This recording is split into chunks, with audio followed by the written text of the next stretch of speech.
Hello, climbers, and welcome back to another episode of Climbing Mount CMMC.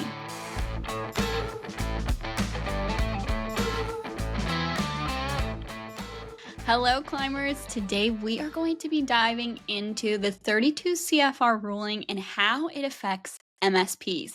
Now, previously we talked about our notes on the 32 CFR ruling. And we've been making changes to the notes that we have in there like hour by hour. So yeah, yep. Be advised. So, be advised, yeah. And that's just how this is going to work. This is what everybody's doing right now. We're in this together. So here we go. So specifically what we're going to do is we're going to talk about this final ruling that just dropped. Okay, it was published on 10/15, October 15th. So that's yesterday of the time that we are recording this. So that gives you a little bit of a perspective of how long we've had to read some of this stuff. Okay. But what we are trying to do is we want to help specific bodies, specific companies navigate this and work through this, which we know that, MSPs and vendors are going to look at this a little bit different, right? OSAs are going to look at this differently. So we're going to tackle this from a few different angles. And today we're going to be talking about MSPs specifically. And I'm really excited for this one. One, because we have a heart for MSPs because we're an MSP. We are one ourselves. So let's just get into this, right? Shall we just get into it? Yeah. So let's talk about a specific point that was a very, very big topic when the final ruling was released. And that is, it no longer stated specifically that an ESP, which is what an MSP is, right? An external service provider, they no longer have to have a certification equal to or higher than the OSA, right? They now only say that the ESP has to be assessed. Okay, so let's talk a little bit about what that means, right? Yeah. So that's interesting. At first, it kind of sounds like, oh, I'm off the hook. But how much off the hook are you really? Because they do say that you are having to be assessed, right? And in what way are you going to be assessed with that organization? Yeah. So, Bobby, you want to talk a little bit about when you read that, what that means, and how much you've deciphered it so far and what you've learned from it? Yeah, I don't know if you can play a video meme on this, but the way that I see it is like, they're like, oh, the kid, like he's on the little Ferris go around thing and with the little arm, and he like ducks his head down. He's like, oh, and it's like, hey, we don't have to get level 2 assessed. And they duck their head and they're like, yeah. And then the other arm comes around and goes whack and just knocks the kid like right off the pedestal. Right. Like, to me, I think that's what's kind of going on here. It's like, there's much rejoicing and celebrating. And then, the larger giant sort of shows up, and that is that you're going to have to be assessed in there. And there's a bit of a variance in the beliefs on how that might go. We are still in the throes of trying to understand exactly what those implications are. Some more conservative CCAs and C3POs are looking at it from the perspective of just the relevant controls that the MSP are providing. So for example, if you're doing patching and that is it, or maybe you're doing vulnerability scanning, or maybe you might just be doing a SIM, that you could potentially almost be assessed like a security protection asset. And from the fact that they're only going to assess just the components of what you're bringing to the table. But there's also a look at what type of information is going to be going into your system. So if you're a ESP that is an MSP, they love their acronyms, because like ESP is kind of like car, and an MSP is like Ford, like it's a better definition. Type of it, a more narrow definition, because there's a lot of things that fall under the ESP term. Very true. Right? Good point. Yeah. So, but as an MSP or an MSSP, typically those MSSPs, what they're doing is SIM solutions and security monitoring and those types of things. When you look at that, they're gonna want to assess and see where they're at. And if they're pulling in controlled unclassified information, there are some that are saying, the way the rule's been worded, that there might actually be 2 assessments that could potentially be going on there, that they're because that organization is ingesting that data. Now, if they're not ingesting controlled unclassified information, if they're only ingesting just the security information, the logs and those types of things, and they have access to the client's system, then it could be that they're just being assessed by those specific controls that they're doing. Suffice it to say that you don't want to try to walk the line if Yeah. you're and Be this is very where I'm careful. saying that other arm kind of comes around and goes whack, because Yeah. if you're going to try to walk the line as close as you can, there is a massive variance, sadly, in the way C3PO organizations and CCAs are looking at things. And you're seeing this right now as people are reading it. Yeah. And you don't want to be in that variance level because you could be either on the line, over the line, or behind the line.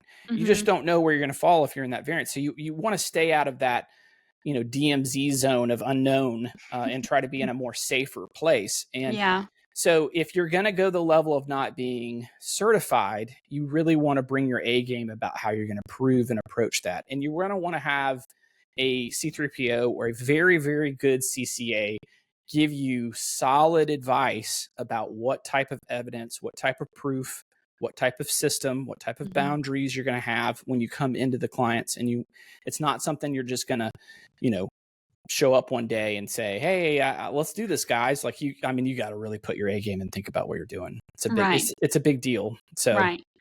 And if you have multiple clients that are in this space, if you're going to be assessed with them multiple times. Okay. Yeah. They don't say it's one and done.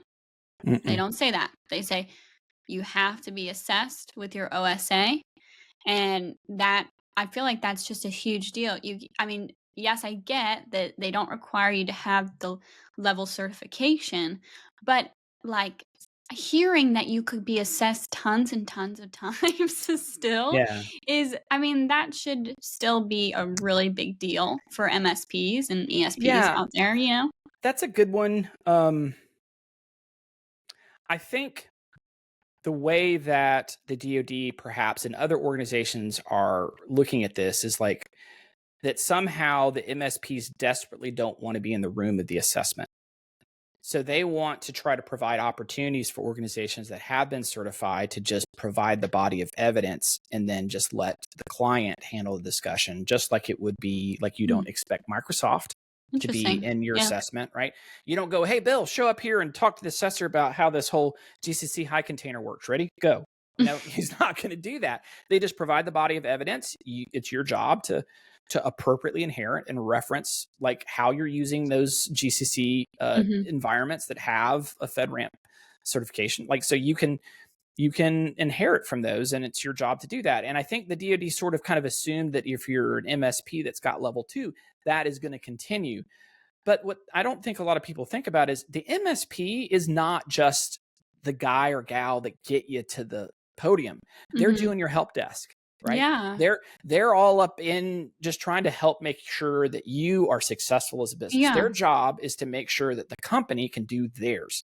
If they can't do their job because somehow you screwed something up, either it be compliance or security or just general efficiency in how they operate, they can't do A and they need to, and you somehow didn't think about that. Like, that's our job, right? So we really want to be there and help the client. We don't want to dip and exit. So I think more mature and more forward-thinking MSPs, even though they might get certified and still be able to not be at the assessment, will probably still be there. We will still be there. So we're going to get level 2 ourselves assessed. The inheritance, which we'll talk about a little bit later, will be different. The engagement will be different, and the flow and capability of how fast that assessment go will be different. So all of that kind of being said, if you're not a level 2 certified organization, just like Kaleigh's saying, you're going to get assessed, and they're going to look at whether the services you're providing, a much larger scope, a subset. It just depends on, like most MSPs, if they're fully engaging a company, they're going to do like 60 to 70% of the technical controls.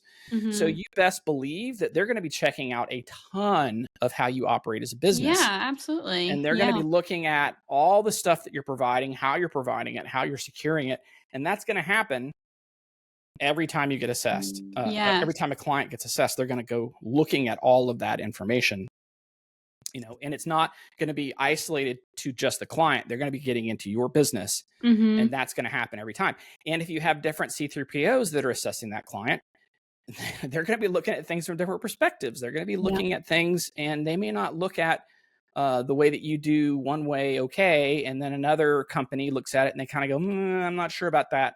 And that's where really being very careful about your approach so that no matter who looks at it, you're going to pass is going to be critical and key.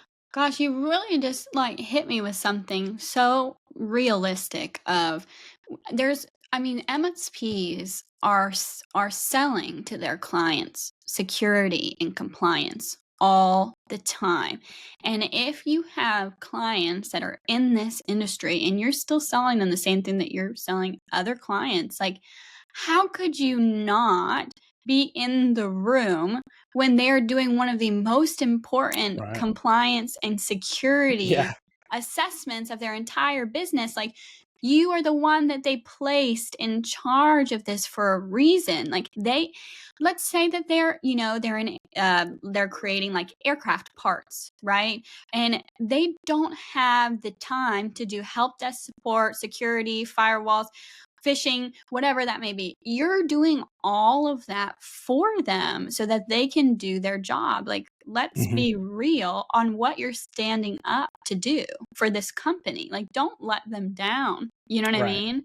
Yep. And I just think that's such a great point. It's so real. It's so true. We need MSPs that are going to step up to the plate and do that and say what they're going to do and do it, and that I'm excited. Now we have to dive into inheritance. We have to dive into it now because before we do that, I do want to talk a little bit deeper about some potential options. Okay.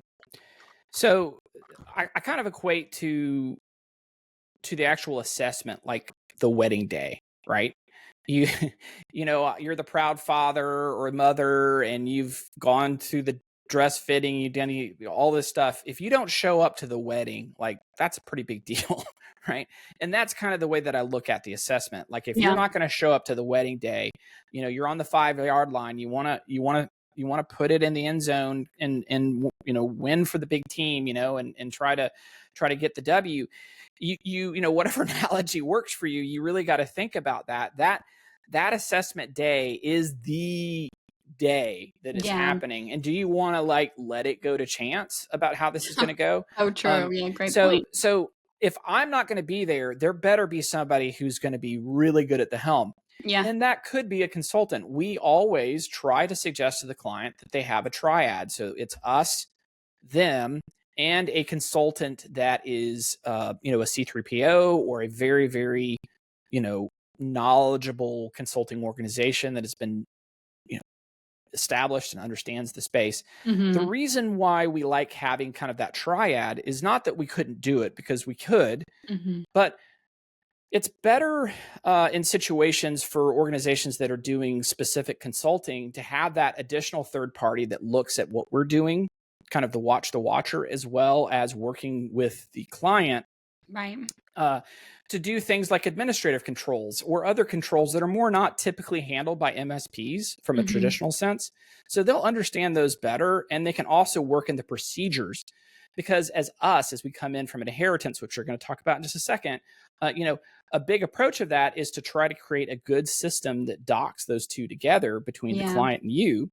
But there's plenty of opportunity for consultants to come in procedurally and help make sure that those are aligned very well with how that company operates. You don't necessarily have to change a ton of policy, but you will have to change a lot of procedures. Right. And so getting those procedures to change to operate the way the company works is a huge amount of space that is greatly filled by a consultant organization that kind of comes in there and comes next to and is working and helping address those. We love that. That's something that we like to stay in the lane that we're in. We can do that if we need to, and we already have those procedures already built out for the clients for them to inherit if they wanted to. But it just makes more sense for the client to have a more customizable procedure that really addresses how they operate. And we can do that for the client. But if you have that consultant and you have a shorter time frame, you can now have a consultant that's working on those procedures at the same time we are working on building your container, importing your data, doing those types of things. And you can really help tag team and stay in your lane and get there much faster. And then what happens is, in that situation, you could pass off, right, the game day to the consultant if you wanted to. You have all the body of the evidence because you're level 2 certified and how you can do the inheritance. and they could stay there next to the client and do that evidentiary explanation and provide the evidence they have. Where it gets a little tricky is the MSP is probably going to have the only admin access. That would be how I would handle it. So if the auditor's like, hey, show us access to this, this, this, and this, that auditor is not going to be, that consultant's not going to have that access. Yeah, good point. So unless they're okay with just taking screenshots, which a lot of them aren't, you're still going to get pulled in to some extent, especially on some of those technical controls. So how does that play out? That's a dance that everybody needs to kind of start getting used to going through and really understanding. Yes, for sure. So, okay, let's talk about inheritance a little bit. Yeah. Let's talk about what that word means and then how it affects the assessment itself. Okay. I want to hear your definition of inheritance. I'm not saying that I'm like testing you, but I want to hear what your thoughts are about this. I'm really curious. Okay. Wow. Okay. So basically, it's, if one of your parents dies and you take all of the money from them, dang. But I'm her parent, just in case you're wondering. So she's talking about my death right now. Let's talk about it in the CMMC. Okay. Okay. So let's say that you have certain controls that you passed off to an ESP, right? Somebody who is outsourcing, who is doing that for you and not actually you're doing it for yourself, right? They have the opportunity to get those things assessed. They could have a level 2 certification, and you would inherit that from them because that was already assessed under their controls, right? Under their environment. And so let's take it on the other side. If they did not get those things checked out, they will be getting them assessed during yours, right? So it could kind of be flipped from a few different angles. I say angle 1 looks a lot better for you. Angle 2 is a bit scary to wait for. But what do you think? Did I do okay with explaining some of it? I love it. I agree. I agree wholeheartedly with your interpretation. Yeah. Well, the first one was kind of a joke, but I mean, that's also true. But let's be real about what this means to you. As let's talk to MSPs. Yeah. Okay. Yeah. You have the opportunity to give your client a leg up. You have an opportunity to give them peace of mind for just some of the controls that you handle. Some of the you're saying being level 2 certified, right? Is how you get being that level 2 certified, you have the chance to give them peace of mind in certain areas, and that's a really big deal. I think people looking for MSPs are going to be looking for that, because why would you not want more peace of mind when going into an assessment? You do not want to figure out what your MSP is good at and not good at during your assessment itself. No, that is not. a very bad day. Very bad day. So it's just, I think it's critical for if you are a person, a contractor, subcontractor, if you're a company that's in the DIB space and you're listening to this, if you're looking for an MSP, look for somebody who has the approach like that. I'm not saying that somebody that doesn't get level 2 certified could help you pass an assessment, because maybe they are doing it all on their own. I'm not saying that they can't, but seeing the certification and seeing the piece of paper really does look super nice, and I think for an assessor, it also is going to look super nice. For sure. And they've said that to us, Oh, yeah. Yeah. It's kind of funny, when we went through our gap assessment, we used an SF. They were great. But they were when we were talking with them, because they've worked, all the C3POs are kind of this way, at least the ones that I've worked with and looked at. Because they've done so much with MSPs, they're kind of they kind of have this watchful eye, do you really know what you're doing? Because a lot of people kind of talk, But when it comes down to it, it's like, nah, they're not doing it. Yeah.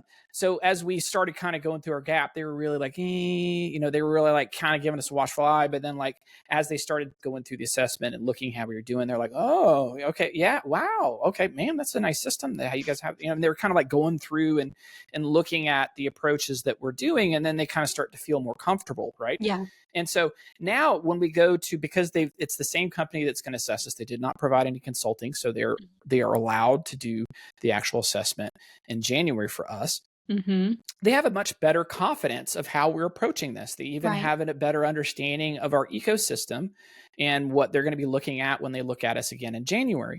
So that's a huge help. But also, let's just say that it's another company that did the level 2 for us, and that NSF was doing an assessment for a client, right, that we service. And they saw that we were level 2, they would immediately start feeling a lot more comfortable with our approach right off the bat, just because they don't hand those things out like candy. You've got to earn them and really work to get that. So that to them, that immediately signals a significant level of confidence that they can have right off the bat. Doesn't mean that they just come in with eyes closed. They're definitely going to do their jobs, but they have a different perspective about that. And that's really, a really important aspect to think and consider, right? When you're doing that, those types of things are can't be, overstated about that. Absolutely. So let me just give you a suggestion on why you might want to not be assessed, and it actually could potentially be a good thing. So let's say that you have a client that not a majority of their work is in the DIB space, maybe a smaller percentage, right? So it's not as big a deal for this contractor. I mean, business is business, but like you're both kind of not really fully committed to this system. This is where I could see companies that aren't fully committed are, as far as in contractors and trying to use MSPs, but it's super dangerous because, if you don't fully commit to the system of CMMC, the chance of you passing is very low. Very low. So if you're not fully committed to the DIB and you try to take that attitude towards your implementation, it will not go well for you. But I could see where there might be some opportunities where the MSP's like, look, dude, this isn't our thing. Doesn't sound like it's your thing necessarily. Maybe we could sort of get a C3PO. We can talk about how we're going to do the scope. We can do some things together. We're going to charge you for our time. You're going to charge for our time. And you could create, maybe some type of engagement that would be complementary and work. That it is a bit Pollyanna in that perspective. We've talked about our approach on, marriage counseling for CMMC. It's very difficult to do. It doesn't typically work out. Most people end up getting divorced and go their separate ways. But there is at least that possibility. I could see where organizations that aren't certified could try to do that. But it would require transparency on both parts to do it. I think to have a chance of being successful, the MSP would have to be very clear their intentions and the organization getting assessed. We've had companies where we've talked with and they were like gung ho for CMMC, and we start having conversations with them and they just cool their jets and decide, I don't want to do that all of a sudden, just because it's not a majority of their business. They've kind of started listening to the conversations and hearing what we're telling them they have to do. And they think, maybe we don't really want to get into this business. Right. Wow. So that's where I could see organizations that may want to try this together, because both of them are not really sure that they want to do this. They even want to do it. Right. And so they might try to step into this space, hire C3PO. They both kind of start going through it. And then one or the other kind of goes, I don't think I want to participate in this. And they leave. But what if the other one says, I want to stay? Well, then you're going to have a transition. You're going to have to find another MSP that actually can do it. And so that's where I could see that potential start to happen. But if you're an organization that a majority of your business is DoD work, I don't see how you could roll up with someone that isn't level 2 certified. That is just crazy talk. And the reason why I say that is you don't want to find out that they're not prepared. Like, just for example, if you're level 2, the level 2 requirements say each year you have to attest, you have to keep your evidence. Like, there's a lot of pressure on organizations that are level 2 certified to stay in compliance. If they don't, they will be out of compliance and they could potentially fall in false claims acts. And there's not a lot of fun about that either. So like it's pressuring those organizations to stay in line. And so if you're aligning with an MSP that's level 2, they have those requirements just like you do. And so they will be forced to be in alignment with you, and it encourages them to stay in lockstep. But you could have an MSP, right, that doesn't have a level 2 requirement, and they don't have a level 2 certification. They could start waffling, and they have no requirement to report other than the information they may provide to you. Yeah. That you will then have to do your self-assessment, because you're going to have to assess some of that parts, but it will not be as deep. It will not be as deep as them being level 2 certified. So there's a potential that your MSP could start to drift significantly without your knowledge, only to be discovered not at the right time. So your chances of that happening are much smaller if you're engaging with an MSP that's CMMC level 2 certified and has the same parity of requirements that you do. So you really want to partner. So that's where I think organizations that a majority of their business is coming from DoD, you just don't want to mess around. That's just my opinion. I mean, I can't, that's not a fact, but that's how I would look at it. Well, I mean, I agree. I think it's important to, let's just note about recertifications here. Let's talk about what the 32 CFR final rule said if you potentially make a major change to your environment and your scoping, which you were talking to me about this before. One of those could be switching MSPs, right? And what that looks like when maybe you let go of an MSP and bring on another one, that you will have to get assessed again with that new MSP. That's a lot. That should not be taken lightly. Yeah, someone might not have known that, and you might have just gobsmacked someone. So let's repeat that. Okay, a little bit. We're gonna rewind and say it again.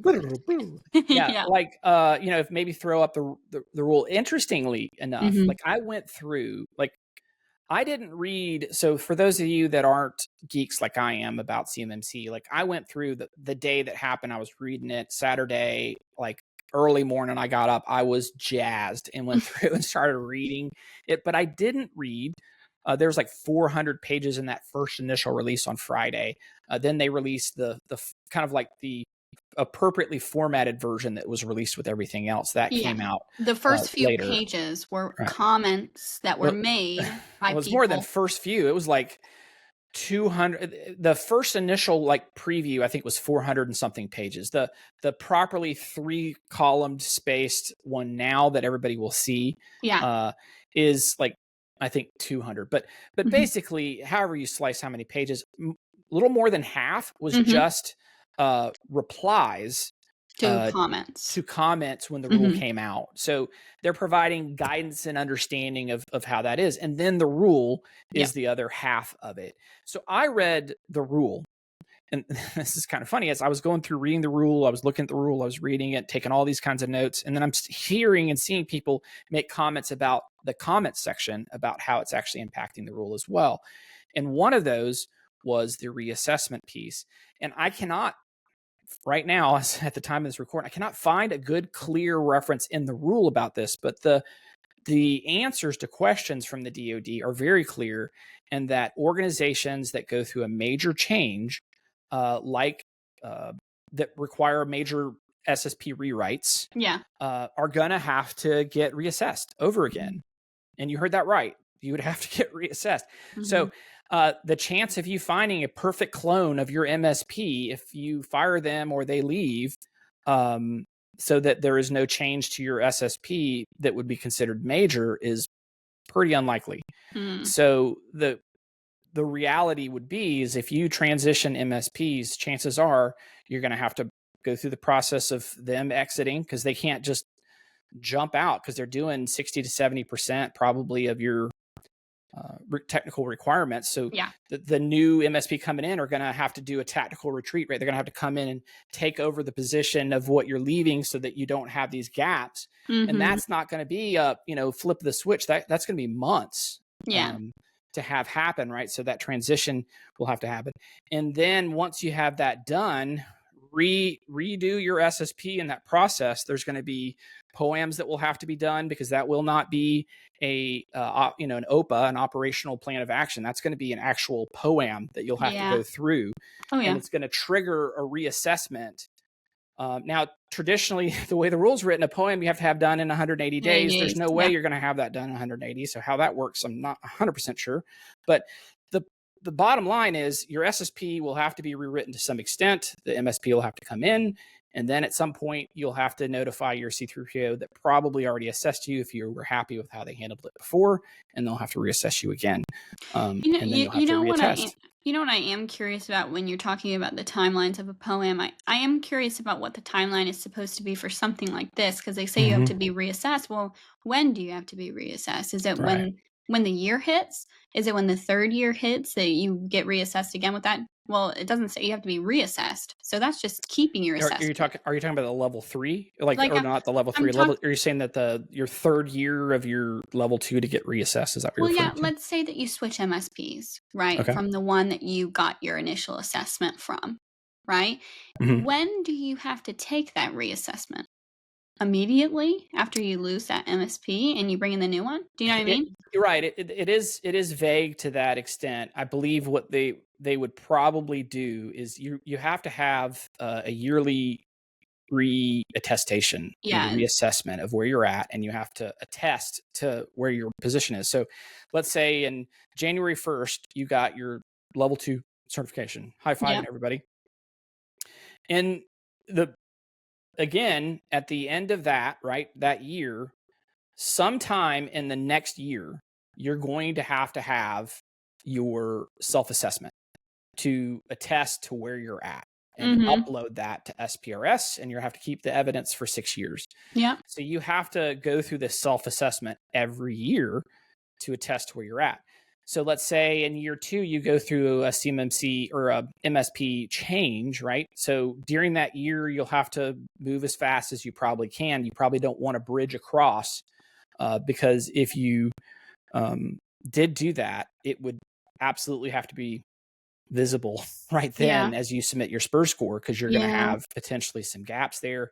Yeah, it gets really kind of interesting and messy. That would be a discussion you would want to have with your C3PO. So that would be a situation where you would want to talk with your consultant and the organization that did your assessment initially, and have a conversation about what that looks like. It would be, that's to be determined how that would go. Those are all great questions.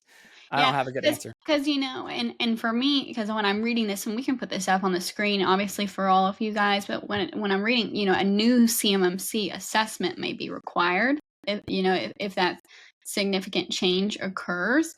Well, one, it does say may be, required, but then also it doesn't say you have to get recertified. It just says you have to do an assessment. So does that mean a self-assessment, or does that mean a certification assessment? Do you get what I'm saying there? I could see how you could interpret that. I'm going to dig more into that and see. And the problem, and this is the problem when you start applying rules in the discussions, right? The actual rule in the last half is written to be like, this is what you're supposed to follow.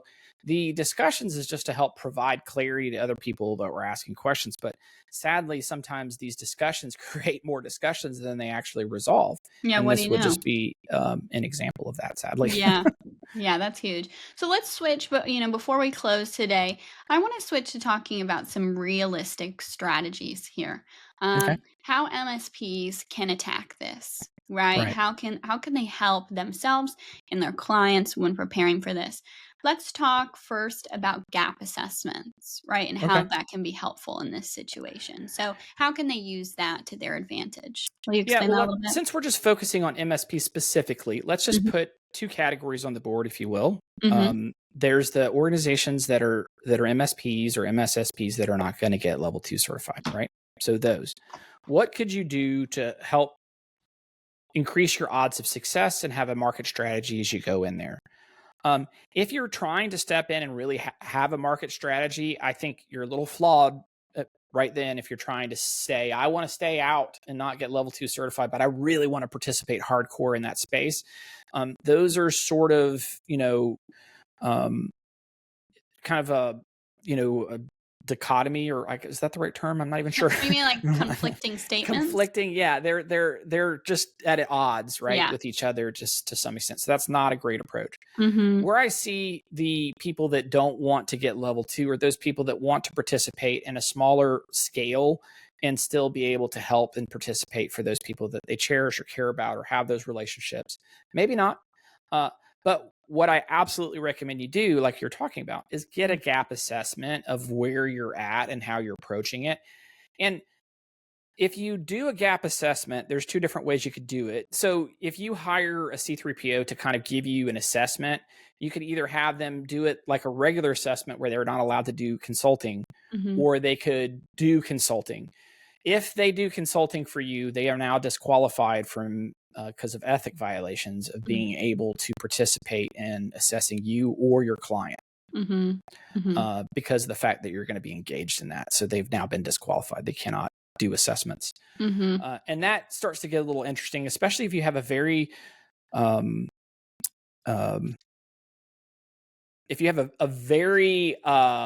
strong presence in the ecosystem. C3Os may be a little concerned about providing consulting to you because if everywhere they turn you are, they're like, we can't freaking assess you because you're everywhere, So that creates this weird, interesting situation where that might happen. But you want to get that decision up front as early as you can and get a good idea so that it will give you a good idea of whether or not you want to participate, and if so, how, and how could you do it in a meaningful way that won't sacrifice that client or few clients that you might have's journey for their CMMC. You don't want to be that person. Don't be that person. Get a gap assessment and find out where you're at. Do it responsibly. Now, the C3POs are exploding right now. They are getting pulled in left and right to do all kinds of things. Yeah, we never saw that coming. And a sad thing that's sort of happening is I just did a post about this today, is that the CCAs and CCPs, they all have to do tier 3 background checks now because of the way this rule's done. And it takes over 6 months to get that done. And they're like, wow, they get all up in your business. And that's just one part of it. If you don't have that, then the way that I've read it, at the time of the 32 CFR going into effect, you would just become an inactive state. You wouldn't be a valid so person is that you're anymore. saying within 60 days of this when it dropped yesterday? Yeah. So in theory, there's going to be a lot of CCAs and CCPs that will no longer be valid in December. Come December and January. They won't be able to participate in any assessments. So that's going to be problematic. But maybe you could use those to help those people that can't participate in assessments. Maybe they might be able to give you those types of things. But the way that they wrote it is just it gets kind of interesting. The way they wrote it is, the way that CCAs have to go is they have 2 different additional certifications they have to get. Yep. So a lot of those might end up becoming disqualified and being able to participate in the space. All of that to kind of say that your availability to talk to C3POs is shrinking quickly. So if you want to participate in the space, act now. Right. Callers are standing by. Maybe, right. like you need to pick up the phone right now and start getting involved, because you don't want to wait until you're at the back end of the pile, because you're going to get scraps, if at all. Yeah, absolutely. And so that gap assessment, that's going to be helpful even if you don't fully attempt your level certification, right? That's like you can get that done and see as an MSP how you're doing before you go into an assessment with your client, right? Sure. Which we wouldn't necessarily recommend if you have many clients that are like that and that are serious about it. But if you're like a scenario like you were saying previously, where it's not that big of a deal for your client or maybe you, and you're not sure if you want to fully go into space, that could potentially be helpful for you to see where you're at, right? So any other tips or tricks that you wanted to share before we close today for MSPs? Yeah, for organizations that do get certified, right, that are going to get level 2, what's their strategy going to be? I think what you want to do is double down on your inheritance, your process to make that easier. Absolutely. It is your helper, right? Your helper tool that you can use to help lift and create leverage in the audit for your client to help that go faster. I think it would be reasonable to assume you could potentially cut a whole day off, if not more. And if you know what you're doing and you've got your stuff together, with the inheritance that you'll be able to bring to the table for your clients. What do I mean by that? What I mean is, a lot of organizations will book out for phase 2. So that's where they're like, show me your Carfax, the SSP. Let's look at what you've got. They're going through and looking at all the details, and they want you to show them the evidence of those things. That phase 2 process, a lot of companies are scheduling 2 to 3 days, if not larger, more for larger organizations. A lot of people that have their processes very, very well nailed down are cutting that in half, if not more, right? So if you're an MSP and you got a level 2, get your act together and really get that inheritance dialed in sweet. And you could potentially cut down whole days. And that's a purple cow where you could kind of come in and people are like driving down and they see this purple cow in the paddock and they're like, whoa, stop the car. What the heck is that? I want to see pictures of that. You want to be that purple cow. And I think that's a good opportunity for MSPs that are level 2 certified to have that. They can kind of say, not only can we provide a level of comfort that when you're engaging with us, we know what we're doing. We've done this plenty of times. We can help guide you through the assessment process. We can cut your assessment down by days, right? And you could have a conversation with a C3PO and say, hey, normally you're charging this much, but we're level 2. We have our inheritance process. Could you, is there some type of wiggle room? Those are conversations you could have, not saying they're going to say yes, but what's the harm in asking? Yes, absolutely. And so there's all kinds of benefits that you can bring to your client. Like, lean into that. Like, I've had people reach out to me and go, oh man, I heard you guys are getting level 2. We're so sad about the way. I'm like, sad? Like, this is great. I love the way the rule is written right now. Is there more risk perhaps in some of the choices for the DoD? Sure. Yeah. I think they try to allow for people to make wiser choices. And there's opportunities for people not to make wise choices, especially picking vendors and other things like that. But it did put the ball in our hands to handle it responsibly. Sure. Some people won't handle it responsibly, but we have every intention of doing that. And I like having more options. I want to have more control. And I think the 32 CFR provided that for us. Yeah. So I like it. I feel like it didn't degrade anybody having to get level 2 certified. I think if anything, the tightening of how they do the inheritance and flow down, I think was really great. That made it a lot easier. Luckily, we kind of anticipated that coming. So all of our SSP and stuff are written very heavily about the inheritance process to make that easier and faster. So we spent a lot of time on that, and we've really refined it. And we weren't sure how it was going to go, but the way that it did, we were like, yes, we got, I definitely agree. We got that right. Yeah. Well, I hope that this can be helpful for, 2 parties, one for MSPs that are trying to figure this out just like we are, and also for, contractors, subcontractors in the div space that are trying to figure out what to do with an MSP, to get an MSP, which ones they need. We'd love to hear from you guys if you have questions, thoughts, comments. We're just reading this. We just started reading this past weekend. You guys are probably doing so as well.